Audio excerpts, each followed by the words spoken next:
जय श्री राधे। जय श्री सीताराम।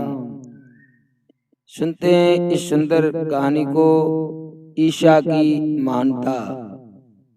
ईशा कितने महान थे। एक बार महात्मा ईशा को किसी दुराचारी व्यक्ति ने उनकी मंडली सहित भोजन का निमंत्रण दिया। महात्मा ईशा ने प्रेम पूर्वक वह निमंत्रण स्वीकार कर लिया। दुराचारी जिस गांव में रहता था वहां के सारे लोग उससे घृणा करते थे। वह दुराचारी दुष्ट आदमी ईशा को निमंत्रण देकर के आया। उससे दूर रहने में ही अपनी भलाई समझते थे, क्योंकि गांव के लोग उससे बहुत ही घृणा करते थे। ईशा का वहां जाना गांव वालों को अच्छा नहीं लगा। सारे गांव में कानाफूसी होने लगी। सबको यही आश्चर्य था कि महात्मा ईशा ने उस व्यक्ति के घर भोजन करना कैसे स्वीकार कर लिया। एक बूढ़े व्यक्ति ने गांव वालों को सलाह दी कि सब ईशा के पास चले और उनसे अपने मन की बात साफ साफ कहें। ये सारे गांव वालों का विचार बना कि हम महात्मा ईशा से यही कहेंगे। सबको यह सलाह पसंद आई। गांव वालों का दल जब महात्मा ईशा के पास पहुंचा तो वे भोजन में जाने की तैयारी कर रहे थे। बूढ़े व्यक्ति की बात उन्होंने ध्यान से सुनी। सब सुनकर उन्होंने मुस्कुराकर पूछा, बाबा, डॉक्टर स्वस्थ मनुष्य के घर जाता है या रोगी के?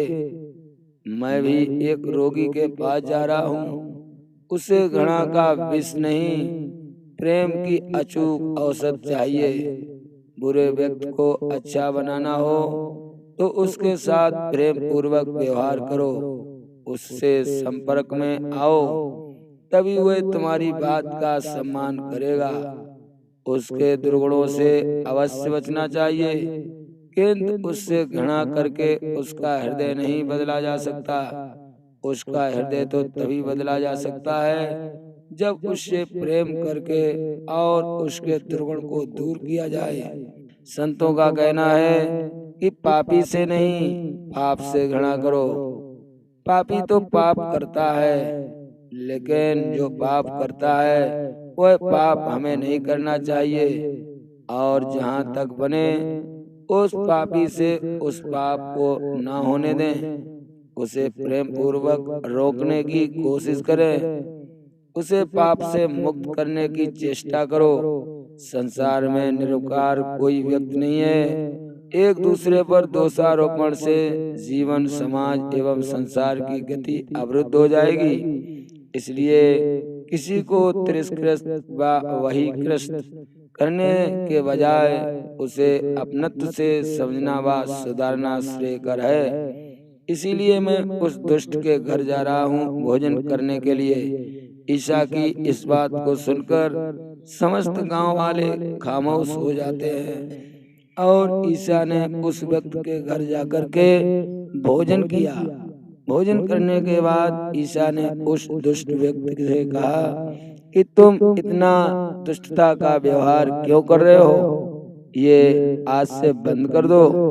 ईशा के वचनों का उस पर बहुत प्रभाव पड़ा और उसने उसी दिन से दुष्टता का व्यवहार करना बंद कर दिया और एक सज्जन व्यक्ति बनकर जीने लगा।